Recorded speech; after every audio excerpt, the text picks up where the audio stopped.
nós começamos toda essa trajetória usando o nome de Joana de Ângeles, a Fraternidade Espírita Joana de Ângeles, que nasceu no Dia das Mães, 9 de maio de 1999, em Três Lagoas, Mato Grosso do Sul, onde tudo começou.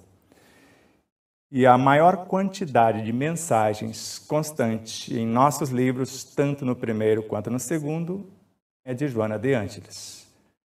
Não só seguindo esse espírito desde a época de Jesus, como Joana de Cusa, que morreu queimada para não negá-lo, mais tarde como Clara de Assis, depois como Juana Inês de la Cruz, Prêmio Nobel de Literatura, a maior poetisa das Américas, que estudou medicina, e depois, para nossa felicidade, em Salvador,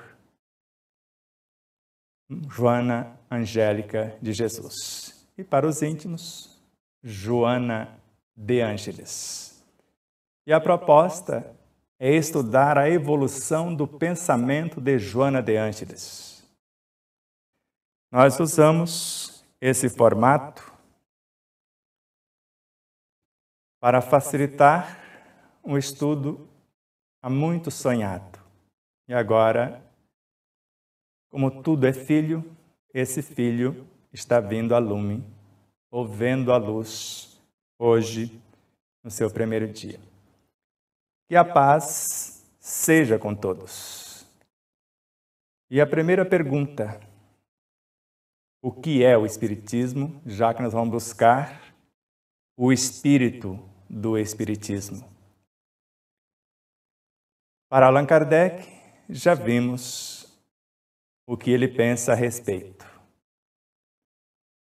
Agora, para o médium, a maior antena psíquica atualmente na Terra, antes dele, era Francisco Cândido Xavier, do qual ele é um dos pupilos, Divaldo Pereira Franco, numa de suas palestras, há um bom tempo atrás, citando Viana de Carvalho, assim mensurou: o Espiritismo é a ciência da religião, a religião da filosofia e a filosofia da ciência. E vale ressaltar aqui, quando falamos Espiritismo, estamos falando de uma lei imutável do Criador, como nós vimos com Allan Kardec. É o cristianismo redivivo. Então, ele é a ciência da religião, ou seja, um mecanismo por intermédio do qual compreendemos de fato o que é religião, ou religiosidade, ou espiritualidade. E, ao mesmo tempo, aqui com C maiúsculo e aqui com R maiúsculo. Ao mesmo tempo, ele é a religião da filosofia, porque é a religião das religiões. Só que a filosofia, com F maiúsculo, da ciência. Fechou o cerco, não fechou? Vejamos a visão de Joana de Ângeles, logo na sequência. Isso, Viana de Carvalho, como se fosse uma profecia numa palestra por Divaldo Pereira Franco. E nós vamos perceber Joana de Ângeles, na obra O Homem Integral, que o Espiritismo, por sua vez, sintetizando diversas correntes de pensamento, diversas correntes de pensamento psicológico, e estudando o homem na condição de espírito eterno, apresenta a proposta de um comportamento filosófico idealista, imortalista, auxiliando-o na equação de seus problemas, sem violência e com base na reencarnação, apontando-lhe os rumos felizes que deve seguir. Então, isso é uma visão agora de Joana de Ângeles. Então, para ela, o Espiritismo, ele sintetiza as diversas correntes de pensamento psicológico em todos os sentidos e estuda o homem na condição de espírito eterno. Para quê? Para apresentar uma proposta para esse homem, para que ele possa ter um comportamento filosófico idealista. A filosofia nos permite pensar, raciocinar, duvidar, indagar, investigar. E, ao mesmo tempo, além de idealista, imortalista, estudar o ser imortal. E essa síntese vai auxiliar o homem na equação de seus problemas, de preferência, todos os seus problemas. E isso sem violência e com base na reencarnação como lei da natureza também. E vai apontar para esse homem os rumos felizes que deve seguir. E nós vamos entender isso nas sequências de nossos estudos. Mas certa feita, numa de suas obras, Atitudes Renovadas, Joana de Ângeles assim menciona, relembrando Viana de Carvalho, como se homenageando-o. Só que ela já coloca diferente da frase de Divaldo. Para Divaldo, o Espiritismo é a ciência da religião, a religião da filosofia e a filosofia da ciência. Para Joana de Ângeles, relembrando Viana, e Divaldo também relembrou Viana. Para ela, o Espiritismo é a ciência da filosofia, a filosofia da religião e a religião da ciência. Fechou o cerco num outro formato. Por minha vez, eu poderia acrescentar aqui, o Espiritismo é a ciência, com C maiúsculo, da filosofia, a filosofia com F maiúsculo, da religião, e a religião com R maiúsculo, da ciência. Mas vamos ver o que de fato Viana de Carvalho disse.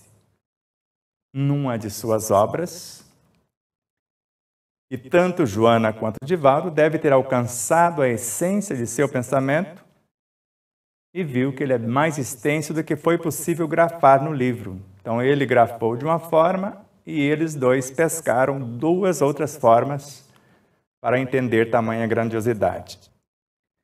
Então a religião, para Viana de Carvalho agora, na obra Sementeira da Fraternidade, religião da ciência, como ciência da filosofia, é, ao mesmo tempo, a filosofia da religião. E sua ética não se estratifica na moralidade das convenções transitórias, nem se resume a dogmas atentatórios à razão. Então, vimos agora com Viana de Carvalho que o Espiritismo é ciência, religião da ciência. Colocaria também ciência aqui, com C maiúsculo, da filosofia. E, ao mesmo tempo, filosofia com F maiúsculo, da religião. E a ética desse ensino cósmico, dessa síntese cósmica e eterna, a sua ética não estratifica na moralidade das convenções transitórias. Não está baseado nisso, mas em valores eternos. Nem se resume em dogmas atentatórios à razão. E agora, qual o seu objetivo essencial? Qual o objetivo essencial do Espiritismo? Como dissemos, a essência, a proposta essencial do Espiritismo é estudar Jesus, comentar os seus ensinos, colocar esses ensinos ao alcance de todos, onde qualquer um, letrado ou não, cristão ou não, tenha ou não uma crença, poderia receber esses ensinos. E ele tem uma característica própria, o Espiritismo, é universal, conforme consta no Evangelho segundo o Espiritismo. Então, qual o objetivo, o seu objetivo essencial? Já falamos em parte, mas vamos ver com Joana de Ângeles na obra Dimensões da Verdade. O Espiritismo, como bem definiu Allan Kardec, trata da origem, da natureza e do destino dos espíritos, convidando o homem para ser hoje melhor do que ontem e amanhã melhor do que hoje. Assim sendo, é imperiosa a tarefa de estudá-lo, buscando conhecer as nascentes da vida, a jornada do princípio espiritual e trabalhando com segurança e valor a si mesmo para, renovado cada dia, apresentar o índice de melhoria moral e espiritual de cada hora.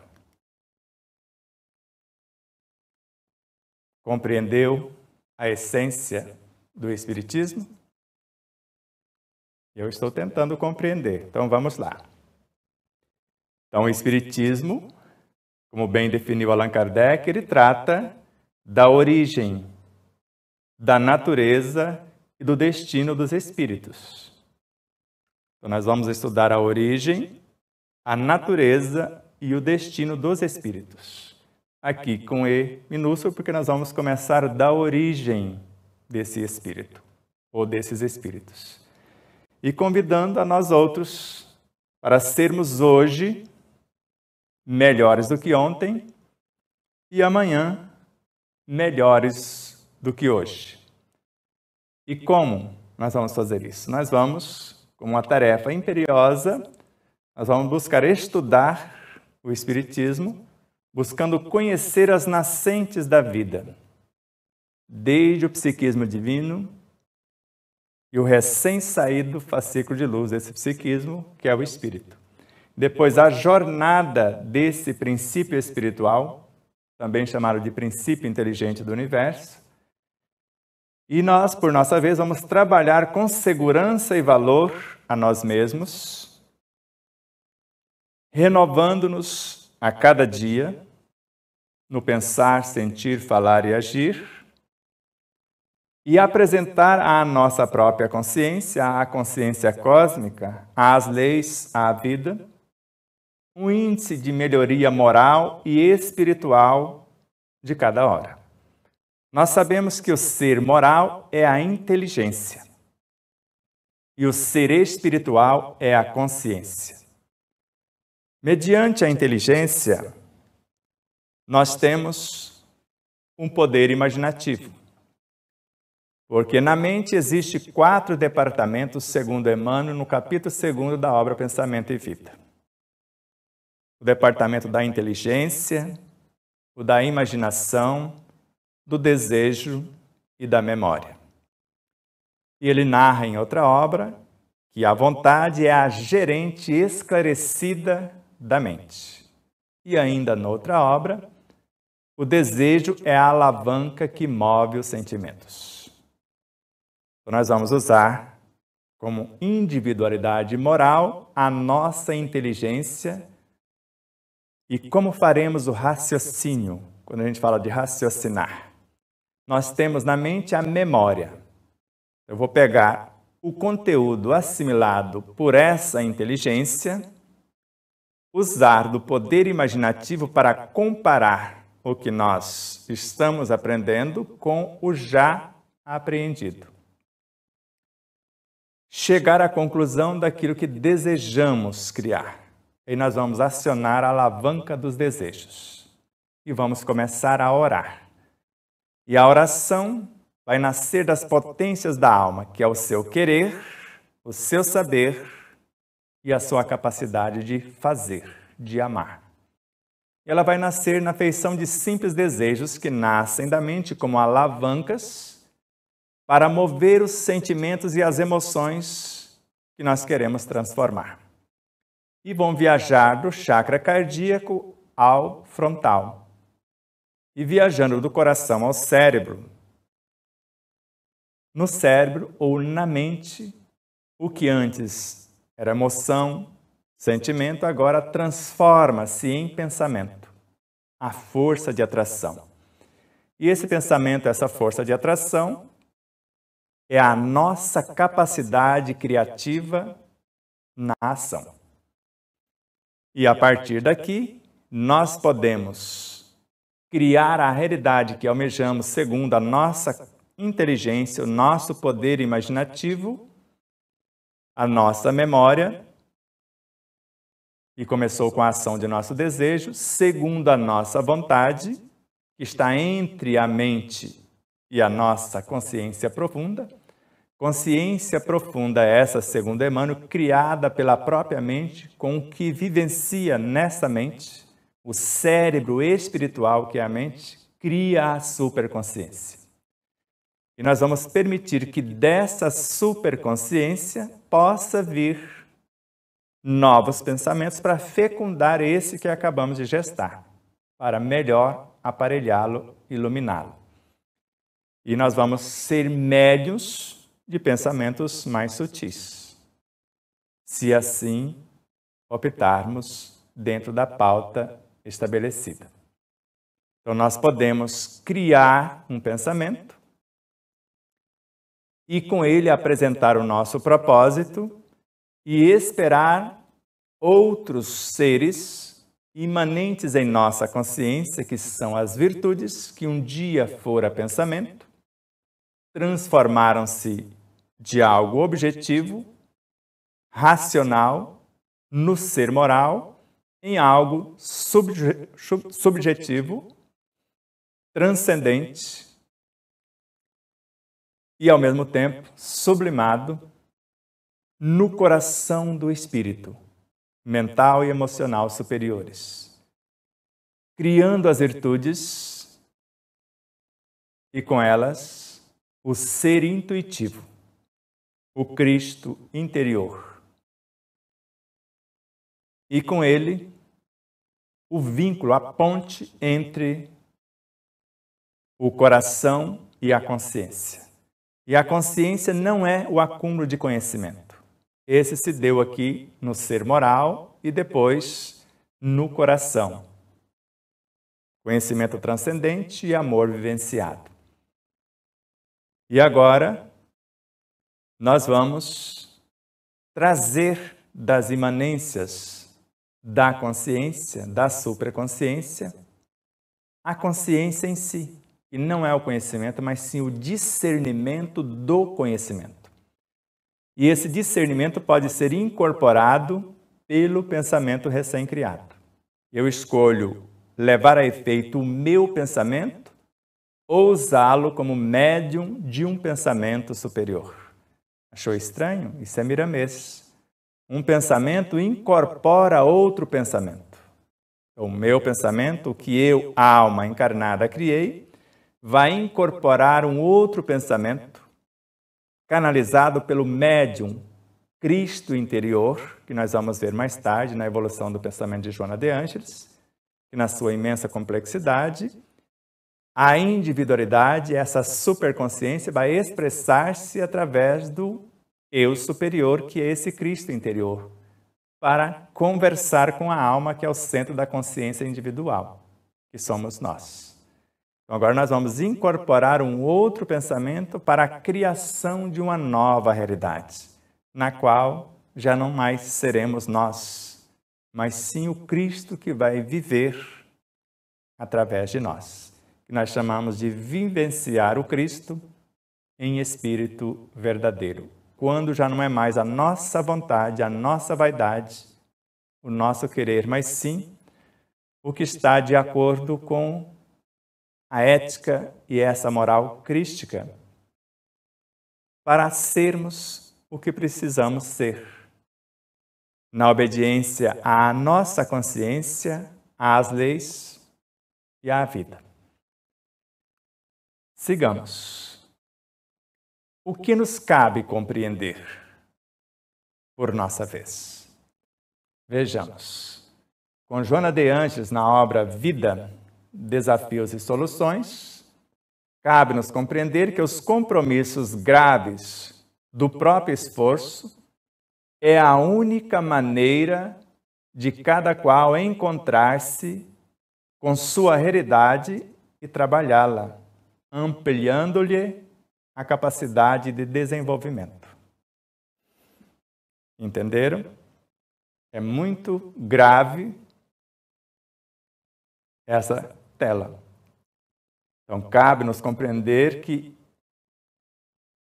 esses compromissos graves do próprio esforço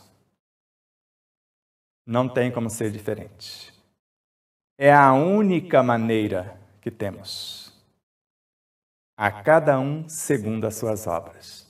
Então, os compromissos graves, sérios, inadiáveis, intransferíveis, do próprio esforço, onde nós vamos colocar a mão na massa, é a única maneira que temos para encontrarmos conosco mesmo, com a nossa realidade imortal, com a nossa consciência, e abrir espaços para que essa essência se expresse através de nós e crie novas realidades, ampliando-lhe a capacidade de desenvolvimento, tanto nossa quanto dessa própria consciência, que se expressa por nosso intermédio para transformar os seus talentos e iluminando-nos simultaneamente. Então, o anseio do espírito é a expansão e iluminação de sua consciência, ou a iluminação e expansão consciencial. Isso será feito por nosso intermédio, como o empresário o faz por intermédio das suas empresas, de seus diretores, de todos os seus colaboradores, fornecedores, seus clientes e assim por diante. Assim também é o Espírito eterno, ou Espírito imortal, a consciência eterna. Ainda na mesma obra, ela reforça esse propósito dizendo: felizmente, chega-se o momento em que os verdadeiros mestres e guias ensinam os caminhos, porém exigem que os aprendizes avancem, conquistando eles próprios as distâncias, particularmente aquelas íntimas que os separam do imperecível si. Ficou claro? Então, felizmente, chega-se o momento em que os verdadeiros mestres e guias ensinam os caminhos, porém exigem que os aprendizes avancem. Se aparecerem mestres e guias em vossas vidas, apresentando facilidade ou fornecendo-lhes algo pronto, porque normalmente em nossas orações costumamos pedir, e pedir pronto. Pedir paciência, pedir harmonia, compaixão, isso é impossível. Não se ganha virtudes competição. Se ganha virtudes exercitando, edificando, construindo-as nas ações. Então, felizmente, no Espiritismo, e como espíritos, como Joana de Ângeles, que é um dos que mais evoluiu nos últimos 2000 anos e mais contribuiu para a propagação do ensino do Cristo, conforme vários luminares, a começar por Emmanuel, Bezerra de Menezes e tantos outros. Então, felizmente, chega-se o momento em que os verdadeiros mestres e guias ensinam os caminhos, porém exigem que os aprendizes avancem conquistando eles próprios, a cada um conforme o seu esforço bem direcionado. Conquistando o quê?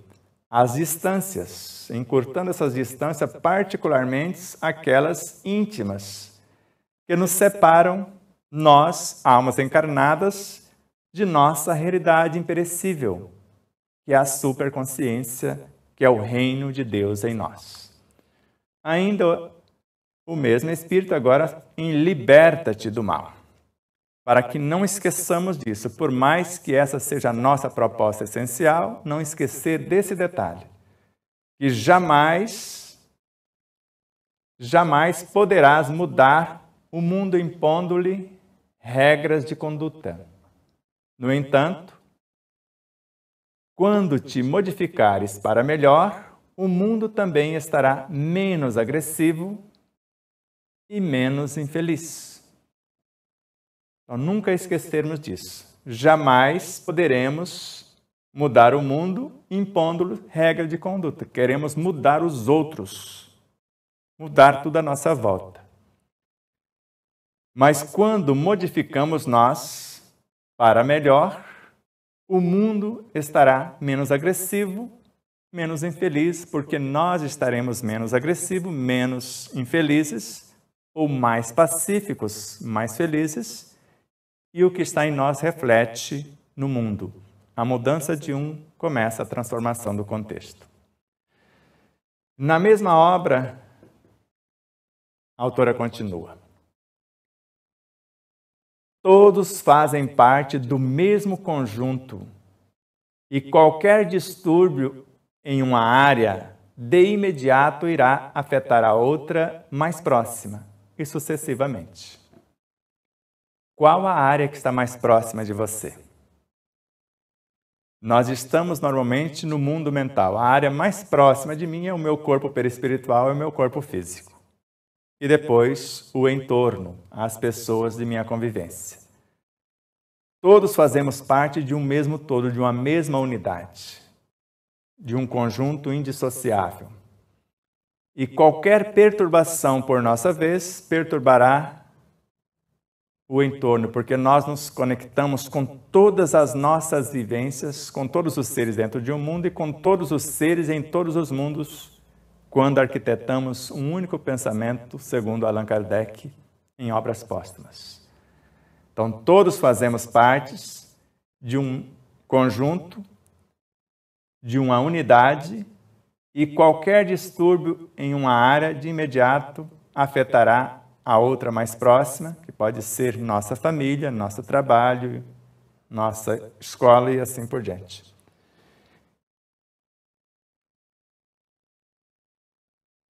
E enfatiza para aqueles que pensam que não são capazes de chegar a esse propósito. Agora, na obra Conflitos Existenciais. Crê-se, acreditam indevidamente que somente os indivíduos superiormente qualificados podem experimentar essa alegria, essa vivacidade, o triunfo sobre os conflitos. Lê do engano. Portanto, esses bens estão ao alcance de todos quantos realizem atos de enobrecimento e esforcem-se por lográ-los. Cada ato bem conduzido oferece a compensação do resultado exitoso. Então, se você falar que quem sou eu, todos nós temos as oportunidades. Só que nós precisamos de uma coisa básica, do próprio esforço.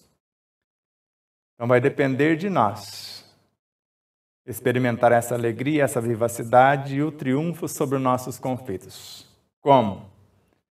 Nós vamos ter alcance a todos esses bens se realizarmos atos de enobrecimento e nos esforçarmos para lográ-los, para conquistá-los. Somente com atos de enobrecimento podemos chegar lá. E, nesse sentido, cada ato bem conduzido por ser o bem de todos, o eterno princípio, o fazei a outro que gostaria que ele fizesse, e o verdadeiro homem de bem é aquele que pratica a lei de justiça, amor e caridade em sua maior pureza. Ele consulta a sua consciência, o discernimento do conhecimento, para ver se não violou essa lei de justiça, que corrige, amor que compreende, caridade que salva, que ilumina. E além disso, se não fez o mal e se fez todo o bem que podia. se não negligenciou nenhuma oportunidade de ser útil, se ninguém tem o que queixar-se dele e se fez a outro tudo que gostaria que ele fizesse. E, nesse sentido, cada ato desse homem de bem, bem conduzido, vai oferecer-lhe a compreensão e a compensação do resultado exitoso. Lei de compensação. Tudo bem?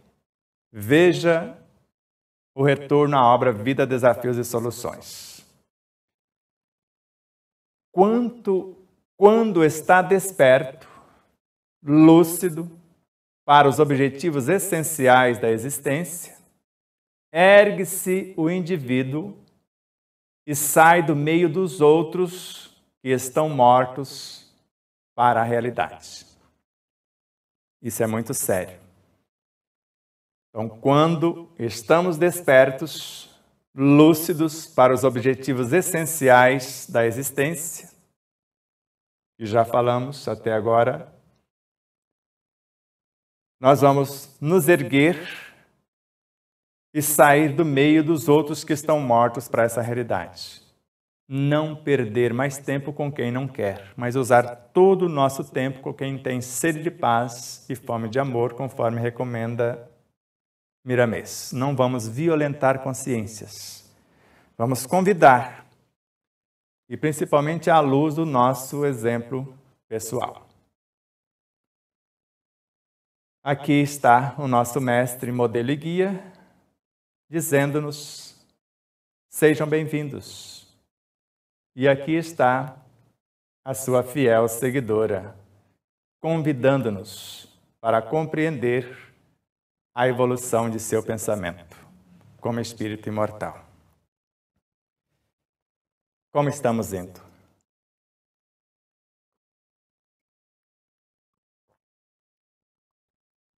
Está compreensível a ideia? Eu estou entendendo alguma coisa. Então vamos prosseguir, porque o tempo urge. A frase slogan é esta: só é feliz quem é livre, só é livre quem assume responsabilidade. Porque a liberdade é filha da verdade e, ao mesmo tempo, a felicidade é filha da liberdade de fazer somente o bem.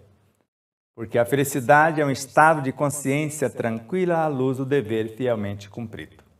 E o dever é lei da vida e reflete na prática o exercício de todas as virtudes.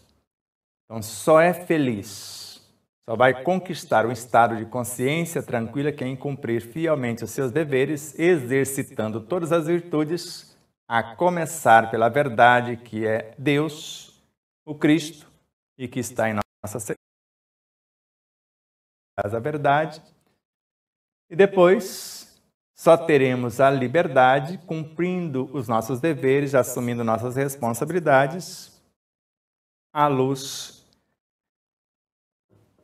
desse mestre modelo e guia que nos ensina o caminho da verdade e da vida. E ele próprio disse-nos: eu sou o caminho da verdade e da vida. Ninguém vem ao Pai senão por mim. E a frase colocada dessa forma é Joana de Ângeles. Ouvimos na palestra de Divaldo Pereira Franco. Eu sou o caminho da verdade e da vida. A verdade e a vida, Deus. A fonte da vida e a verdade essencial. Vamos gravar algumas imagens para não esquecermos durante a nossa trajetória. Quando falarmos espírito, o princípio inteligente do universo, a mônada primitiva, o ato primitivo, nós estamos falando de um fascículo de luz como este. Então não esqueça dessa imagem, um fascículo de luz, da luz cósmica. E quando falarmos de átomo, mas agora o átomo físico, não mais o átomo primordial, porque este é uma aglutinação deste. Então, esse é o átomo primitivo, um número incontável desses átomos vai formar este aqui. Se tiver dúvida, consulte a questão 34 da obra O Livro dos Espíritos. Você vai perceber com Allan Kardec que as moléculas secundárias, que é a soma desses átomos, é a aglutinações das moléculas ou uma soma das moléculas primárias. Quer dizer, uma porção de átomos primários compõe moléculas primárias e uma porção de moléculas primárias compõe as moléculas secundárias. Então, a porção de átomos primitivos compõe os átomos físicos. Esse é o átomo físico. O átomo do livro, do átomo ao anjo, é esse átomo e não esse. E depois que passarmos por todos os degraus dos átomos físicos, começamos a trajetória no psiátomo. Esse é o psiátomo, com o qual nós vamos estruturar o espírito com E maiúsculo. Segundo Hernani Guimarães Andrade, na obra Psiquântico, o espírito e tudo que existe no plano espiritual é feito desse psiátomo. E dois ou mais formam a energia psi. E com essa energia, compomos todas as realidades do ser imortal. E ele tem 3 núcleos. Se esse tem o nêutron, o próton e o elétron, esse tem o bion, o percepton, o intelecton. O bion nós chamamos de modelo organizador biológico. O triplo etérico. Ele tem os princípios antes dos átomos, todo o mundo subatômico, desde a origem da vida, combinando esses princípios vitais no nêutron, e do nêutron na transformação para o próton, para os elétrons, a união dos elétrons, liberando fótons, e compondo essa consciência do átomo, a união desses átomos com outros formam um fluido vital.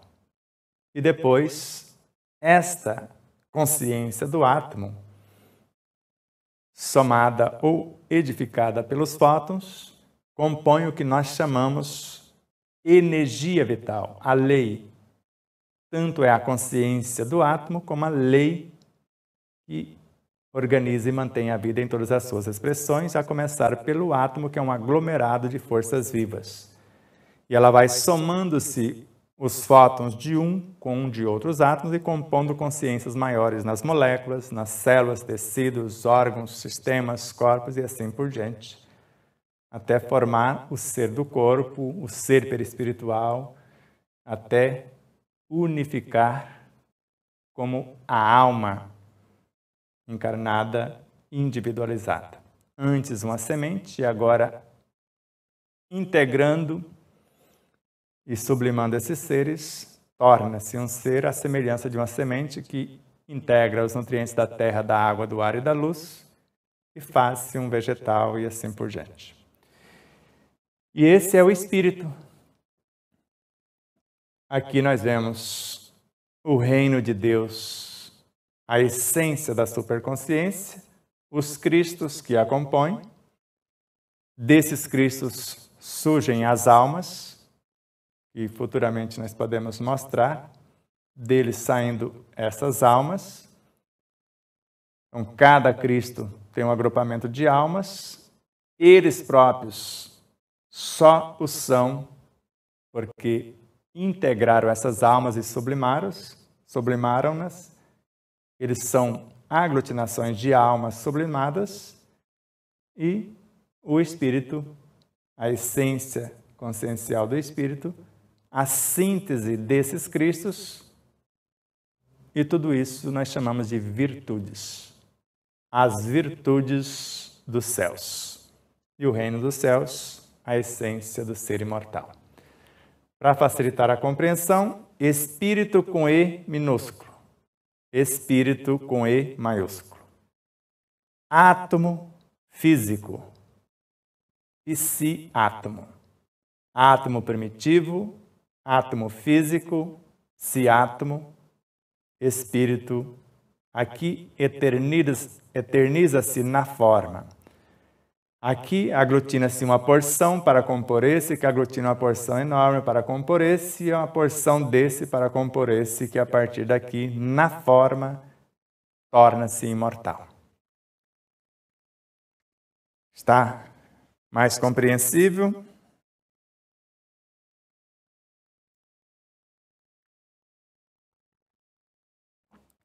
Prossigamos. Vamos fazer ainda a introdução. Só depois começaremos o nosso estudo. Até agora, estamos fazendo o aquecimento, formando as bases para mais ampla compreensão. Jesus e o Evangelho à luz da psicologia profunda. Sabemos em O Livro dos Espíritos que a lei natural é a lei de Deus. Está na questão 614. Somos felizes quando a obedecemos e infelizes quando a desobedecemos. A lei natural que vige em todo o universo é a de amor, que se exterioriza de Deus, mediante a sua criação. Então está bem claro. A lei natural que vige em todo o universo é a de amor, é a lei de amor que rege o universo, que se exterioriza de Deus mediante a sua criação. Num átomo, a lei de Deus que rege um átomo é a soma dos fótons, que nasceu dos elétrons, que originaram-se nos prótons, que tiveram a sua base nos nêutrons, toda a trajetória inicial, aprendendo todas as coisas, a soma de todo aprendizado vivenciado é a consciência, o discernimento do conhecimento. Então, num átomo, a lei é a soma dos fótons que governam o próprio átomo. E assim, a soma desses fótons em todos os átomos, governando uma molécula. De todas as moléculas, governando uma célula e assim sucessivamente. O cosmos equilibra-se em parâmetros de harmonia inalterada, porque procede de uma causalidade inteligente que a tudo estabeleceu em equilíbrio. Então, não se engane, no cosmos. Então, o cosmos equilibra-se em parâmetros de harmonia inalterada, por mais que tentemos fazer alguma coisa que para nós e para o nosso meio é desequilíbrio, para o Criador ou o Criador, a suprema sabedoria, só aconteceu o fato porque ele permitiu que assim fosse, porque está dentro dessa harmonia inalterada. O caos é o surgimento de uma nova ordem. Então, a perturbação dá origem a um novo cenário. E assim é. Por isso que Jesus recomendou-nos: ore pelos que vos perseguem e caluniam. Quem atira pedra em árvore que não tem frutos? Ninguém. Então, se hoje estamos sendo perseguidos, é porque nós estamos incomodando. Então, nós vamos orar e sabemos que a oração nasce das potências da alma na feição de simples desejos. Vai transformar sentimentos e emoções em pensamentos à força de atração. E o amor é a lei. Nós vamos amar quem nos odeia. O amor é a síntese das virtudes. É a matéria-prima e a lei ao mesmo tempo. Como lei, virtudes. Como matéria-prima, a substância que a tudo gera e nutre. E ao mesmo tempo, nós vamos fazer o bem a quem nos deseja o mal. Essa é a proposta do Cristo. Então, o cosmos equilibra-se em parâmetros de harmonia inalterada, por mais que queiramos alterar, jamais conseguiremos. Porque esse cosmos procede de uma causalidade que é Deus, que é a própria criação. Que é uma inteligência que a tudo estabeleceu em equilíbrio. Estabeleceu tudo que existe no mais perfeito equilíbrio.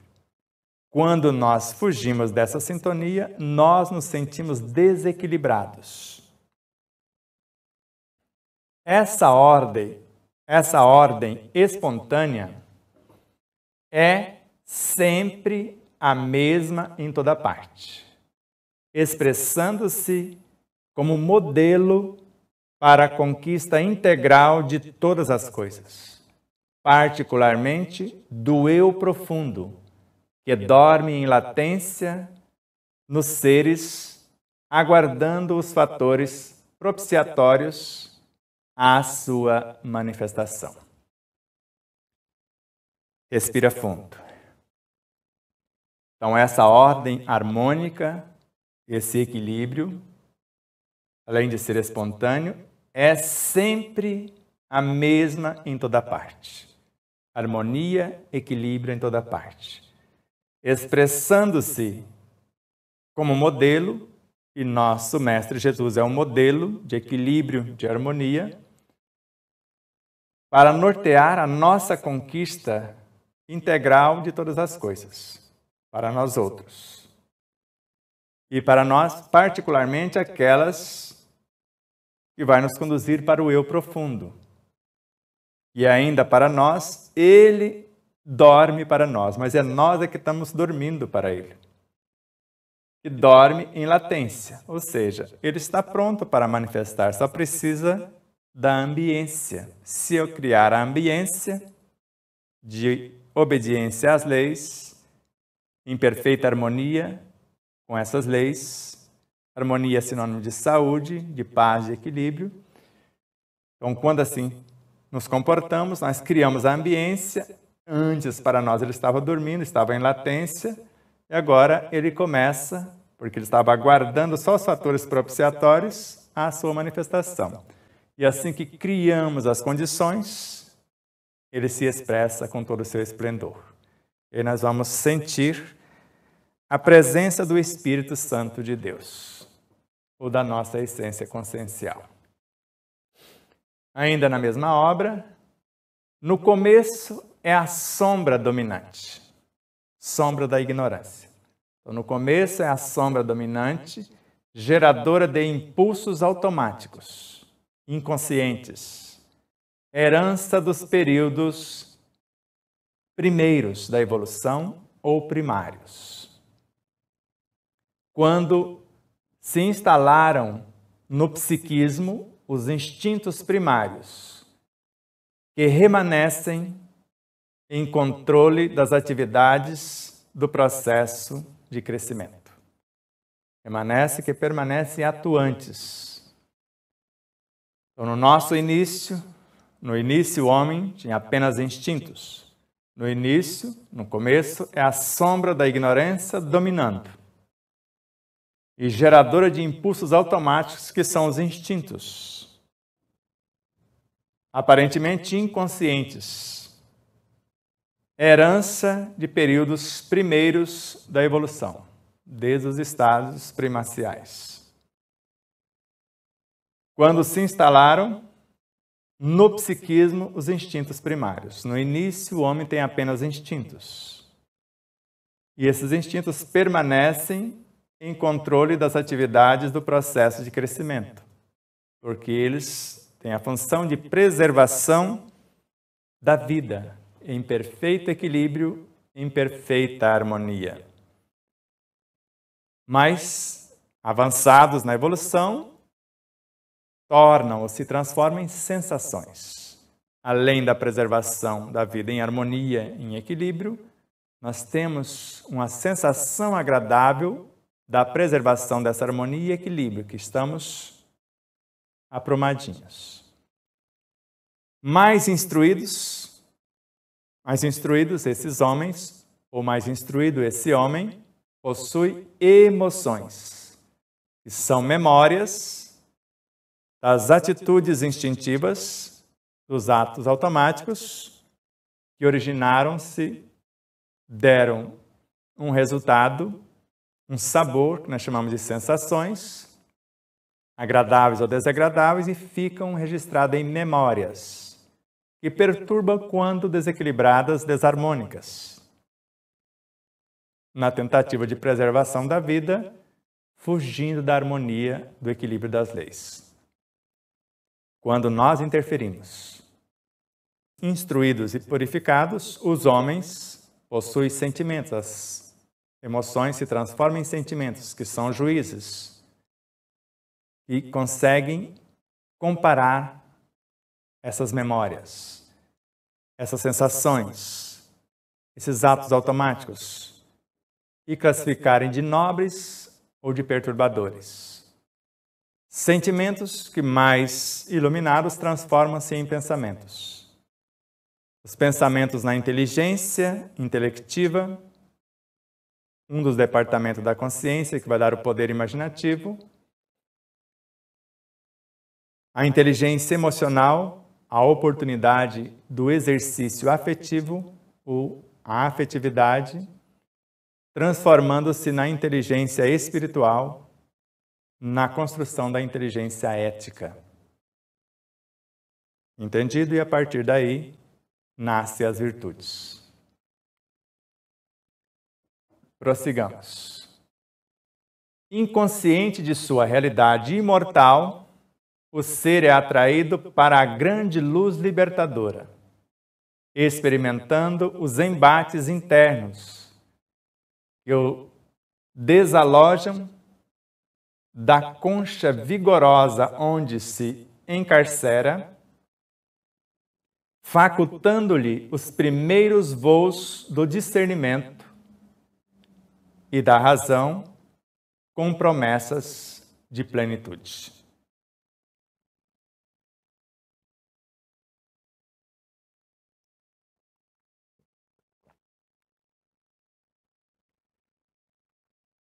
Então, inconsciente, nesses estágios de nossa realidade imortal, pensamos que tudo é transitório, então achamos que temos que fruir tudo que existe, sem pensar nas consequências. Então, inconsciente de nossa realidade imortal, nós, os seres, somos atraídos para a grande luz libertadora, sempre pelo modelo para alguém que está na dianteira, no nosso caso, Jesus e seus emissários. E nós vamos experimentando os embates internos. Quando temos esses modelos de perfeição, ficamos perturbadinhos ante o que é certo aos seus olhos, desses luminares, e ante a nossa realidade, que vai nos desalojar da concha vigorosa onde nos encarceramos nas ilusões, essas perturbações momentâneas. E essa luz vai facultar-nos os primeiros voos do discernimento, que vai nos ensinar a pensar, a raciocinar, tanto do discernimento quanto da razão, com promessas de plenitude, porque são seres que planificam-se, esforçando-se para planificar a humanidade. Prossigamos. Como efeito inevitável, a inspiração superior vem trabalhando em nome dessa lei, lei de amor, harmônica, em equilíbrio, para que o espírito individualizado modele as asas para a ascensão. O saber com o fazer, o amor com o amar. Através de disciplinas morais e sociais, mediante as quais aprende a dominar os impulsos e racionalizá-los, para que no futuro consiga introjetar o sentimento profundo de amor e, mergulhado conscientemente na lei natural, consiga utilizar-se da intuição ou comunicação direta com o pensamento universal, espraiado em toda parte, ascendendo aos planos da felicidade que almeja. Retornemos. Como com efeito natural dessa luz que nos arrasta, desses exemplos que estão na vanguarda, como efeito inevitável, essa inspiração superior vem trabalhando em nome dessa lei de amor, lei harmônica, em perfeito equilíbrio, para que o espírito individualizado modele as asas para a ascensão. O saber com o fazer, o amor com o amar, o querer, saber, amar.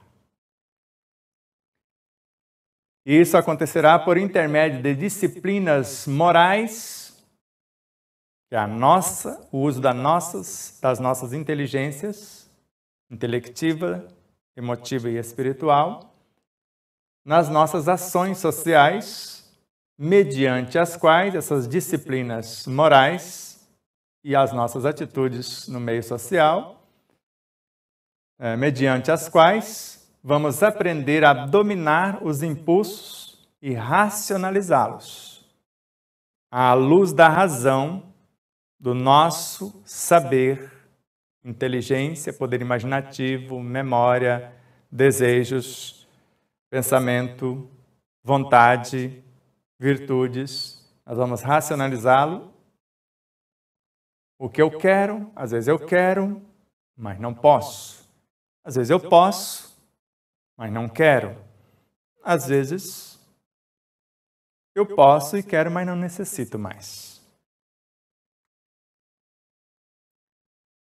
Para que no futuro nós consigamos introjetar o sentimento profundo de amor, do amor incondicional, amor equânime, e mergulhado nós, nesse amor, conscientemente nesta lei natural, amor, harmonia, equilíbrio, nós vamos conseguir utilizar-se de nossa intuição, a visão direta, ou a comunicação direta com o pensamento universal, com o reino de Deus em nós, com a essência dos luminares ou do Cristo, que está espraiado por toda parte, que são as leis que regem o cosmos. Leis crísticas, leis cósmicas, leis como modelos que nós podemos chamar de leis, os guias da humanidade. Espraiado por toda parte, cada setor tem um desses mestres, dessas leis regendo os contextos, ascendendo, arrastando-nos aos planos da felicidade que almejamos se nós obedecermos às diretrizes que eles traçam. Ninguém vem ao Pai senão por mim. Eu sou o caminho da verdade e da vida. Ninguém vem ao Pai senão por mim. Eu preciso pensar como ele pensou, sentir como ele sentiu, falar como ele falou e viver como ele viveu, para ir ao Pai por esse caminho infalível. Ainda na mesma obra, há uma necessidade urgente de estudos mediúnicos na área psicológica, a fim de poder-se auxiliar o desenvolvimento do ser humano com mais eficiência, facultando-lhe a conquista da totalidade. Dois pontos. Quem é essa totalidade? O ser físico, perispiritual, psíquico, emocional e, sobretudo, espiritual, que é.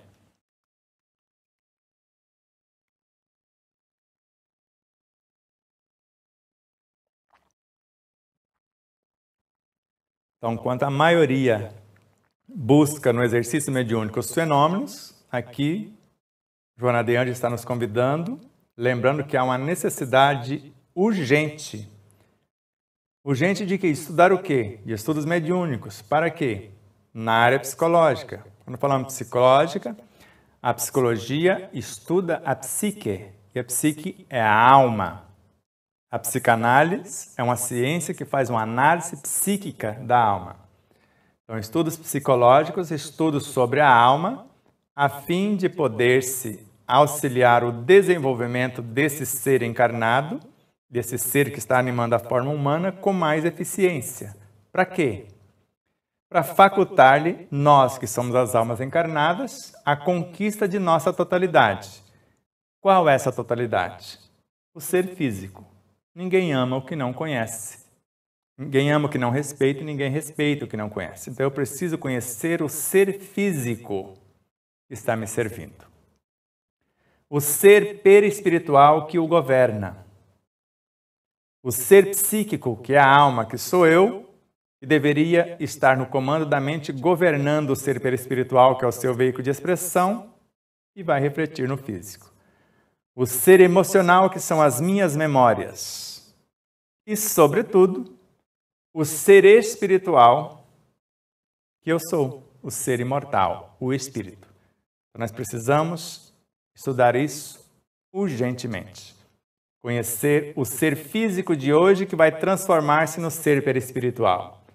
O ser perispiritual que vai transformar-se na futura alma, com seus valores emocionais, com as suas virtudes e, sobretudo, a integração dessa alma no ser espiritual.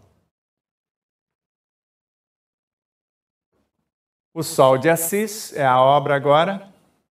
A percepção de Deus em todos os seres da natureza é o início de amadurecimento espiritual. Então, quando nós chegarmos a essa condição, na busca do nosso próprio estudo, conhece-te a ti mesmo, o ser físico, perispirítico, psíquico, emocional e espiritual, nós vamos ter a percepção que Deus está em todos os seres da natureza. Quando nós começarmos a percebermos isso, significa o nosso amadurecimento espiritual. Ficou mais ou menos claro? Então, esta foi a primeira etapa. A partir daqui é que começa o estudo de fato.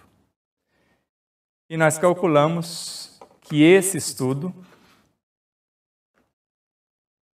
vai dar mais uma live, a primeira parte. E depois terá ainda a segunda parte, o convite, a provocação para a vivência do que foi compreendido. Esperamos concluir, sem interrupção, o estudo, agora, do psiquismo divino ao espírito imortal, na próxima etapa.